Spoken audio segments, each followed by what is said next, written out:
Hello dear students, welcome back to Enigma Study. आज मैं आपको सिखलाने वाला हूँ द्विघात समीकरण का एक ऐसा टॉपिक। तो इसको मैं इतना सिंपल वे में सिखलाऊंगा कि आप जिंदगी भर भूल नहीं पाएंगे। तो आइए हम लोग इसको शुरू करते हैं वेरी सिंपल वे में। सबसे पहले ये क्वेश्चन दिख रहा है 2x² plus 7x plus 6 is equal to 0। तो ये गुणनखंड निकालने से पहले हम लोगों को करना ये पड़ता है कि इसका जो लास्ट वाला पार्ट है जिसको हम लोग c कहते हैं और ए वाले से गुना कर देंगे, यानी एक्स स्क्वायर का जो गुणांक है ना, 2 उससे 6 में हम लोग गुना कर देंगे तो कितना होगा 12। और 12 का हम लोग यहाँ पे गुणनखंड कर लेंगे। जैसे 2 से कितना मरतबा में 6 मरतबा में कटेगा, फिर 2 से 3 मरतबा में। अब इसका गुणनखंड कितना आया 2 गुने 2 गुने 3। इसको इस गुणनखंड को आप लोग ऐसे करके लिखें कि ये 7x आ जाए। तो आप लोग देख सकते हैं यहाँ पे 2 और 2 इन दोनों को एक साथ मिलाकर और इसको अकेले जोड़ते हैं यहाँ पे, यानी कि 2 2 4 और 4 में हम लोग 3 जोड़ते हैं तो कितना हो रहा है 7। तो देखिए यहाँ पे भी 7 दिया हुआ है। तो यही 7 को हम लोग यहाँ पे फिर से लिख लेंगे 2x² प्लस 7x को हम लोग क्या लिख सकते हैं, ये क्या लिख सकते हैं 2 2 4x प्लस, अब 4x में कितना जोड़ेंगे कि 7x होगा, यानी कि ये वाला 3, इस वाले 3 को 3x और प्लस का ये 6 है तो प्लस का 6 हम लोग लिख देंगे 0। अब आप लोगों को पता होना चाहिए कि ये 2x² यहाँ पे है। इस 2x² को हम लोग 2 इंटू एक्स स्क्वायर को हम लोग लिख सकते हैं x इंटू एक्स। क्यों? क्योंकि x गुने x क्या होता है एक्स स्क्वायर होता है, इसलिए हम लोग लिख लिए हैं। तो यहाँ पे भी 2x² को 2 इंटू एक्स लिख सकते हैं। और फिर यहाँ पे 4x को वैसे ही हम लोग लिख लेंगे, क्या 4x को लिख लेंगे हम लोग 2 इंटू एक्स लिख सकते हैं, बिल्कुल लिख सकते हैं। फिर 2 दूना 4, 4 में x से गुना करोगे 4x हो जाएगा। तो यहाँ पे 4x के लिए भी लिख लेंगे हम लोग 2 इंटू एक्स प्लस यहाँ पे क्या है 3x। तो 3x को हम लोग 3 इंटू एक्स लिख लेंगे और प्लस यहाँ पे 6 है तो क्या लिख लेंगे हम लोग 2 इंटू 3 लिख लेंगे इज इक्वल टू 0। फिर इसके बाद हम लोग करेंगे क्या, इसमें से कॉमन ले लेंगे, ये प्लस है और यहाँ से, यानी कि यहाँ से यहाँ तक के पार्ट में हम लोग कॉमन ले लेंगे। देखिए इन दोनों में क्या कॉमन है 2 और इधर भी 2 है, इधर x इधर भी x एक कॉमन है। तो हम लोग 2 इंटू एक्स यानी 2x कॉमन ले लेंगे तो इधर क्या बचेगा 2 और x, ये दोनों कॉमन हो जाने के बाद ये सिर्फ x बचेगा तो x हम लोग लिख लेंगे। ये प्लस है तो प्लस, अब इधर क्या 2 और x तो कॉमन ले लिए, इधर क्या बचा सिर्फ 2 बचा, 2 लिख दिए। फिर इसके बाद इस वाले पार्ट में हम लोग कॉमन लेंगे।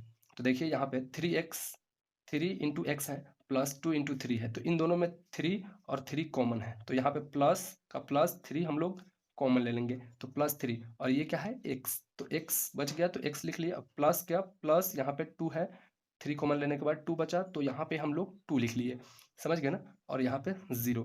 अब ये वाला पार्ट सही बन रहा है कि नहीं, यानी कि मेरा गुणनखंड सही बन रहा है कि नहीं, इसको चेक करने के लिए ये देखेंगे ब्रैकेट के अंदर सेम सेम आ रहा है कि नहीं। तो देखिए x प्लस 2 और x प्लस 2 सेम है तो इसका मतलब मेरा गुणनखंड सही जा रहा है। तो यहाँ पे 2x और प्लस ये वाला 3 को एक साथ लिख लेंगे और जो ब्रैकेट में एक जैसा आया है उसको एक मरतबा लिख लेंगे, x प्लस 2 बराबर क्या है 0। तो इसमें हम लोग को किसका मान निकालना है x का। तो 2x plus 3 is equal to 0 है, तो हम लोग इसको निकाल सकते हैं 2x प्लस है उधर जाएगा तो माइनस में, यानी कि -3 हो जाएगा। और ये x का मान निकालना है तो हम लोग 2 के साथ जो x है उसको बराबर के उधर भेज देंगे तो -3/2, यानी कि एक x का मान -3/2 आया। और उसी तरह से ये x प्लस 2 था बराबर 0, तो इसमें x का मान क्या हो जाएगा, प्लस में है इधर उधर जाएगा बराबर के उधर तो माइनस में 2 आ जाएगा। तो यहाँ पे x का मान -3/2 आया, एक x का मान क्या आया -2। तो आइए एक और सवाल को करके हम लोग डाउट क्लियर कर लेते हैं। ये वाले सवाल में भी हम लोग वैसे ही गुणनखंड करेंगे, समझ गए ना। अब देखिए ये x का गुणांक यहाँ पे कितना है, कुछ नहीं है तो 1 है, तो इसको इससे गुना करना है, समझ गए ना।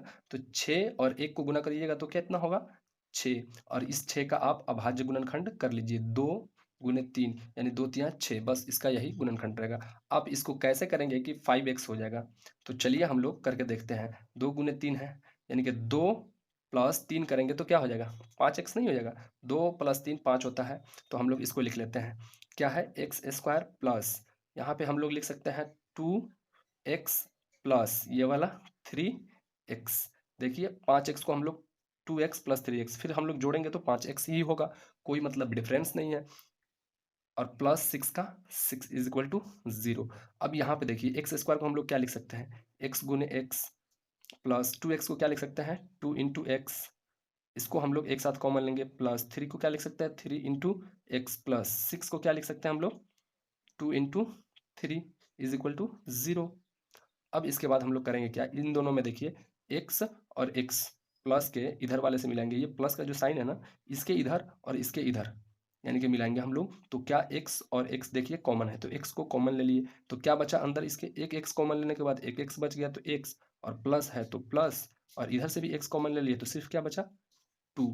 इसको हम लोग ब्रैकेट क्लोज कर देंगे, फिर प्लस है तो ये प्लस का साइन। अब इधर देखिए इस वाले पार्ट में 3 और 3 कॉमन है तो हम लोग इधर से 3 कॉमन ले लिए, इधर क्या बचा फिर x कॉमन लेने के बाद x बचा, प्लस है अंदर तो प्लस, और इधर 3 कॉमन लेने के बाद क्या बचा 2, तो 2 लिख लिए इज इक्वल टू 0।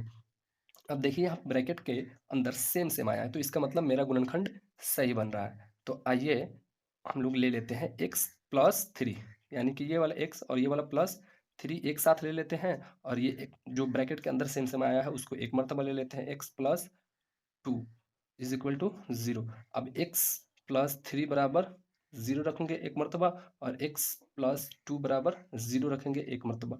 तो यहाँ पे देखिए इसमें x का मान कितना आएगा बराबर, ये प्लस में है बराबर के उधर जाएगा तो माइनस में 3, और इसमें क्या आएगा x का मान, इसमें प्लस में 2 इधर है बराबर के उधर जाएगा तो माइनस में 2। This is the final answer. तो इसी तरह के इंटरेस्टिंग वीडियोस के लिए हमारे चैनल को फॉलो